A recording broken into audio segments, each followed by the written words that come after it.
want to say this pretty boldly here, particularly to you who are on the path that you're likely going to be on, that their efforts to keep the faith will absolutely limit the faith. And I want to suggest this very, very humbly, that their efforts may cause them to lose the faith in the long run because they never said hello to a living faith. It never became their own, you know what I mean? And they'll be hurt by that, and often will hurt the world because of that. Clinging to something is not the same thing as keeping something. And clinging is often about fear, and often that's unconscious. Like there's just something they have to protect. They got to keep the world away from this and make sure this doesn't crack in any way, right? Do you know people like this? Have you maybe felt this temptation along the way? And I know, and you've already heard me say, there are things that must be preserved and passed down and cherished, and we're stewards of that stuff, the wisdom and the mystery of our faith.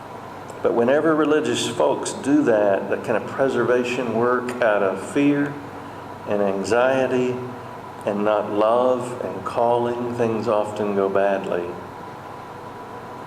And often in our hearts and minds, what I think is happening, we're really resisting the work of God in our life, God's Spirit, trying to lead us deeper. And as Jesus would say, trying to loosen some things. Jesus says to his disciples, you're going to do both of these things. You're going to bind and you're going to loosen. This is what the disciples of Jesus do. And they understand that the container they're given isn't God. It may be a gift from God, but it's not God. I want to tell you that many never get that truth. And they kind of double down on what they know. And they keep the faith as they've been given to it. And in the process maybe lose the faith because they never have really learned to trust in the process. Which is, by the way, what the word faith really means. Pistis. Hopefully that's not the case for you. And this shift takes place, and it really begins in very powerful ways, doesn't it, in late adolescence and college years especially. And this has already been happening for you. Maybe it even began as a teenager before you got here. You just sort of start taking note of your own experience. It's like somehow you got to step back a couple of steps from who you are and watch what's going on and interpret it in a different way with a different kind of voice now. You know, maybe where you meet someone and you find this person in some sense very different than you are, maybe even believes different things than you do, but they're very loving and very Christ-like, and it causes you to take note of that. And your perspective begins to change. You begin to ask questions. And the questions are pretty powerful, but the answers aren't readily apparent. And you find some of the things that you were handed along the way, almost kind of things that would fit on a bumper sticker, of a car, and that theology just doesn't quite hold it anymore. It's just not going to be enough for you. Maybe, and your parents will remember this, you start wondering why the way you are. And why you keep in a frustrating way doing the same stuff over and over that you'd kind of rather not do. Do you remember the Apostle Paul with a lot of angst working on this one? Why do I keep doing the same stuff I don't want to do? See, what happens in these years, you start scratching your head like this. What does it mean to be me? What's my purpose? You start thinking about calling in life, don't you? Who am I really? I know who they told me I am, and that's a gift, by the way.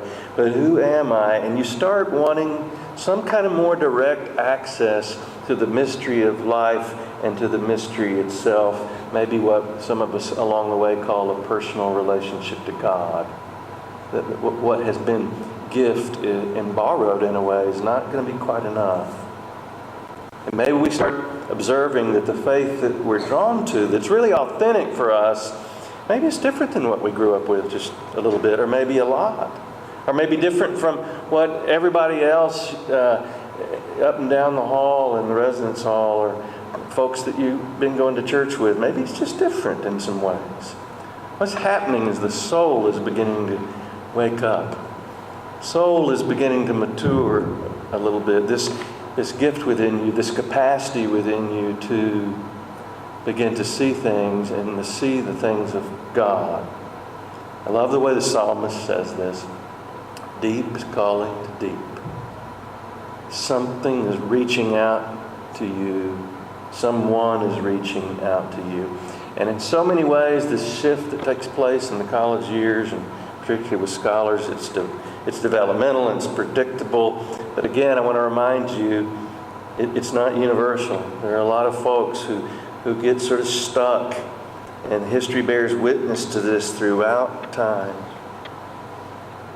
It becomes a kind of a sin management religion on steroids, usually. That's about fear and immaturity and not about the Spirit of God at work in our lives. I think most people have a kind of spiritual inner clock that begins to go off, an alarm that begins to ring. And when it does, I just kind of want to wrap up with this. When it does, I want to offer just a few words of guidance about this. First thing I want to say to you is that most always, that's not an easy thing. And it may not be a welcome thing. I remember for me, it was like playing spiritual Jenga. Like someone pulled a plank out and all of a sudden the whole thing kind of came crashing down. And it was pretty scary for me. It was disorienting for me at first. That's typically the way it is. And probably important for us to just have a community, this community, to say, hey, that's hard, but it's normal. And it's hard, but it's probably going someplace really, really good. And it's hard for a while, and it may even hurt because you're in what spiritual teachers have used this great language all through the years. It's called liminal space. It's connected to that Latin word for threshold. So you're in the threshold. You're not where you were, and you're not yet where you're going to be, but you're in that space that's in between. You're between this realm and that one, this room and that one. So you sort of have to learn to wait humbly there. You're going to be tempted. This is the great temptation. Particularly if it hurts, particularly if you're anxious, you're going to be tempted to go back there and just kind of nail everything back down. I mean, get some duct tape and baling wire out and just hold that container together. You're going to be tempted to do that, or maybe rush into what you yet cannot know. You're going to jump the gun on the Spirit of God and get everything nailed down out here about what you do and don't believe. Wait humbly there in that place. Wisdom traditions all affirm this kind of parenthesis in life. Did you know that 1/3 of the Psalms are Psalms of disorientation? Where the way is not clear? The poet, the liturgist is talking about, I'm in a place I don't know and God seems to be a bit absent. Think about why in the world the community of faith would include those in there. Isn't it so they could say to you, this hard liminal space, this is normal, this is part of the journey. It's going to take a while, and maybe more than 4 years, by the way. Job, have you ever read Job all the way through? It's that book where the faith falls to pieces for Job. And by the way, it's right in the middle of the Old Testament canon. Think about that. It's right in the middle. Somehow this is important, right? And for 30 chapters, Job goes on and on and on, meaning to us that are holding that book. It's going to take a little while. But don't be afraid. And that's the second thing to say, too, as a scholar. Ask your questions. Job does. 30 chapters of questions.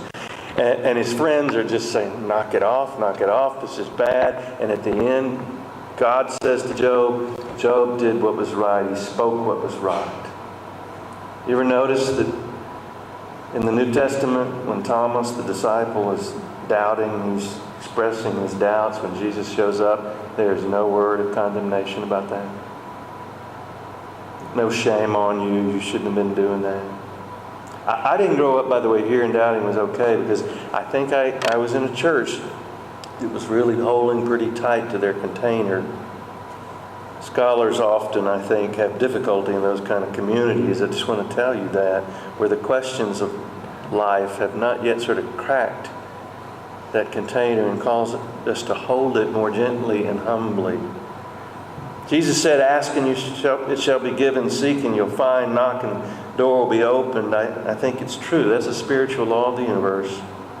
When you honor your questions, when you ask, you're honoring the way God made you and made you to grow, and the way the Holy Spirit leads you.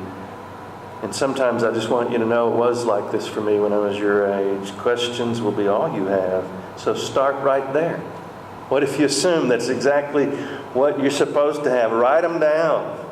And then in humility, and this is the last thing, I just want to say, start watching. When you knock, something opens up. It's the universe's way, God's world's way of responding to the longing that is placed in you by God. That the world, the Lord, through His creation, has a way of answering our questions. So just get very curious. Start knocking and pay attention to doors that begin to open and all that walks through them. You ever heard the phrase, when the student is ready, the teacher shows up? I could go back 40 years from when I got to Baylor, and I can tell you that has happened for me over and over and over and over, and often in the most serendipitous, providential ways, in just amazing kind of connections. When the next person with the next thing I needed found me. I just want to leave you with these last words. They're from Jeremiah, as those who are gifted the way many of you are, and who are hungry the way you are for truth. This is the promise that Jeremiah gets. God says, I'm going to make a new covenant with you. The time is coming, declares the Lord. I will put my law in their minds, and I will write it on their hearts. So see how this is descending from the institution, from the tablets, from the temple, from the nation, into the inner heart of us all. That's the direction of God's work in our lives. And I'm really grateful that we get to be in a community where we get to do that kind of stuff together. Amen. Thank you for letting me be here.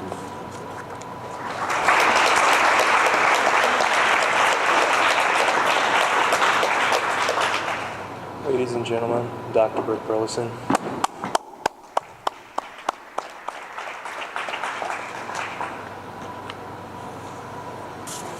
My wife would be so surprised.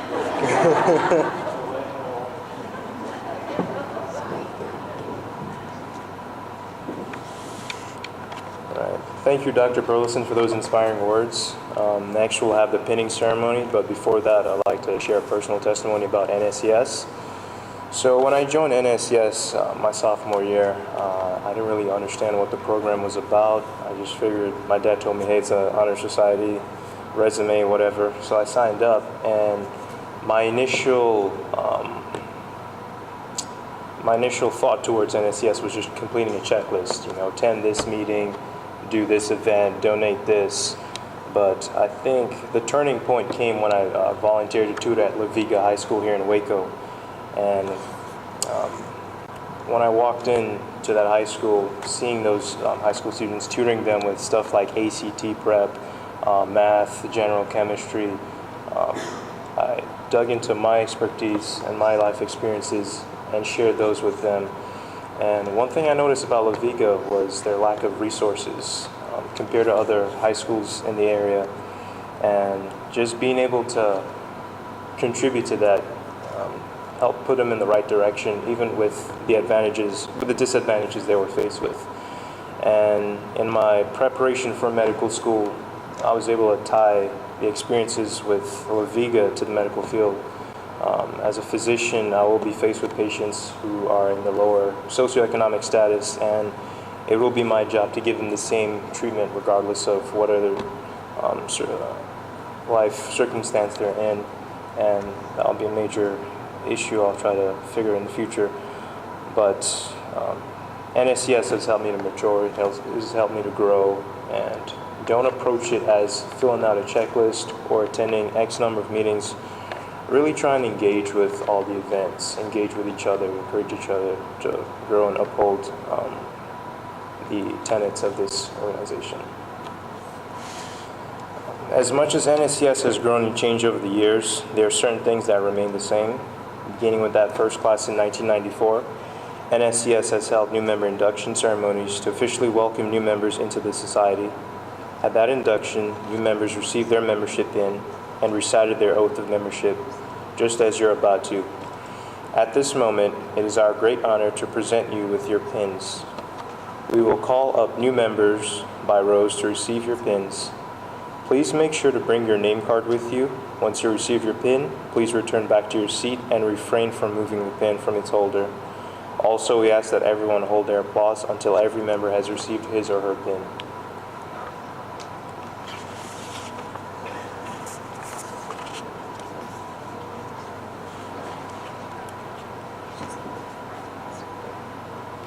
Okay, so a note about the name cards. You are going to make a pile of them for your row and then give them to Tori over here, and she will bring them up to us and we will read your names, and we're going to read them by row. So stack your name cards by your row and keep it in order with the person closest to the aisle on the bottom and the person closest to the door on top. Does this make sense?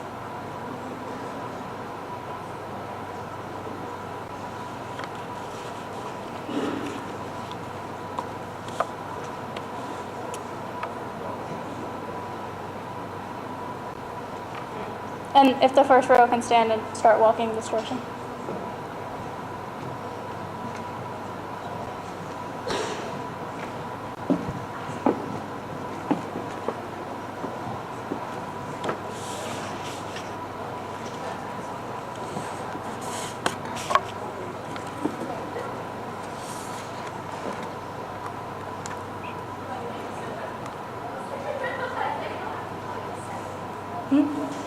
Yes.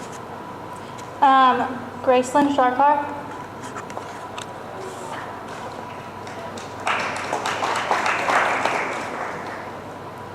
Ashley Washington.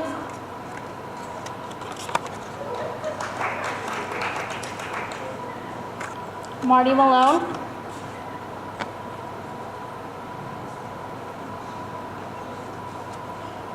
Madeline Greenleaf.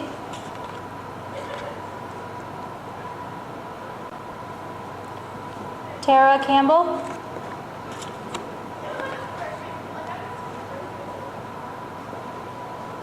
Erica Fleming.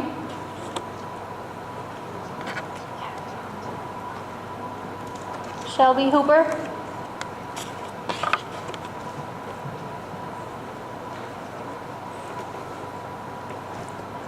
Oh, Brooks.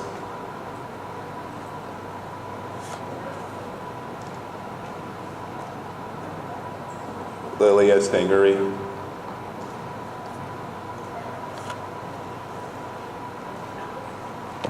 Alex Dow.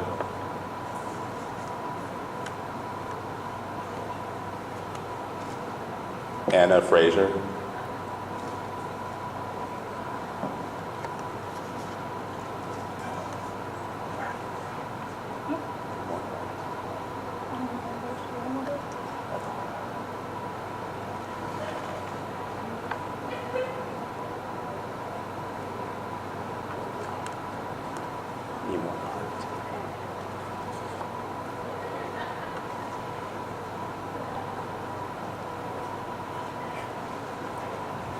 Shelby Hillard.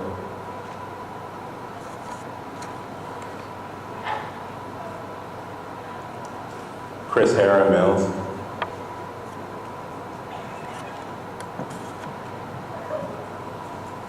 Mariah Ortiz.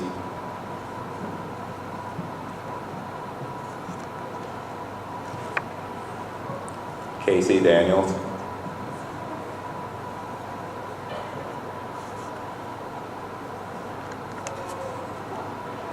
Alexandra Beard.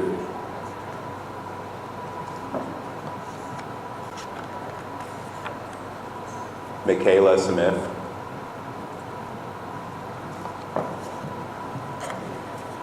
Claire Harvey.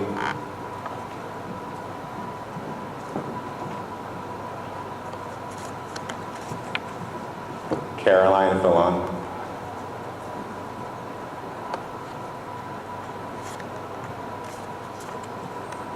Jessica Tinker.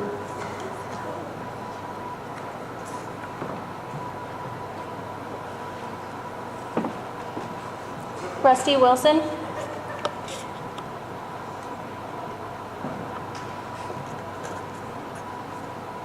Caleb Clark.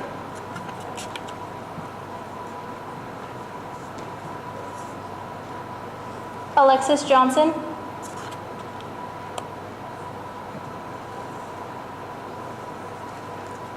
Shelby Byers.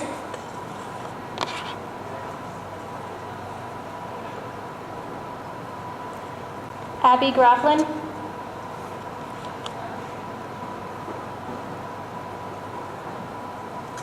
Jenny Fox.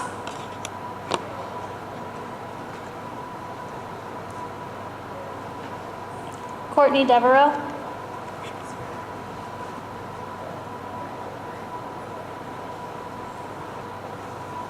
Alexander Lee.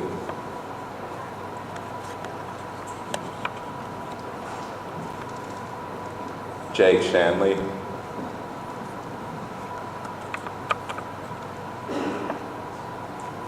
Scott Shipley.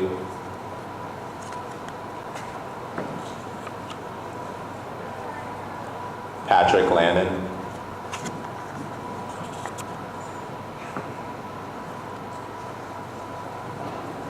Maria Del Orifice.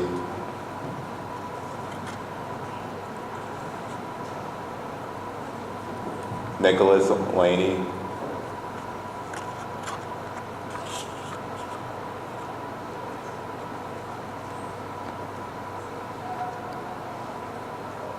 Carson Steinman.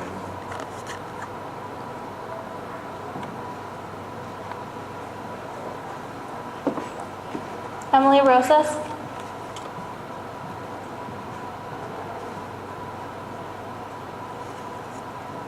Anna Metzger.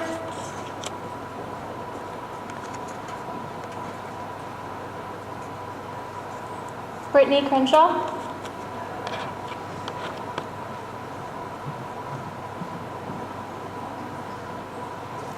Jody Lynn.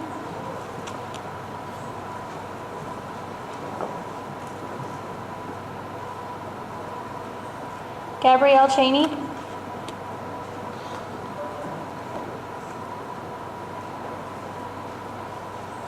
Anna Lamb.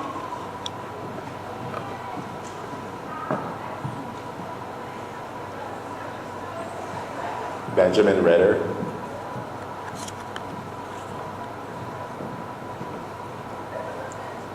Maverick King.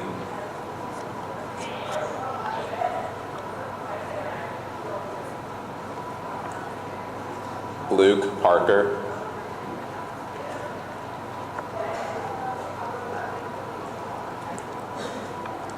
Julia Castillo.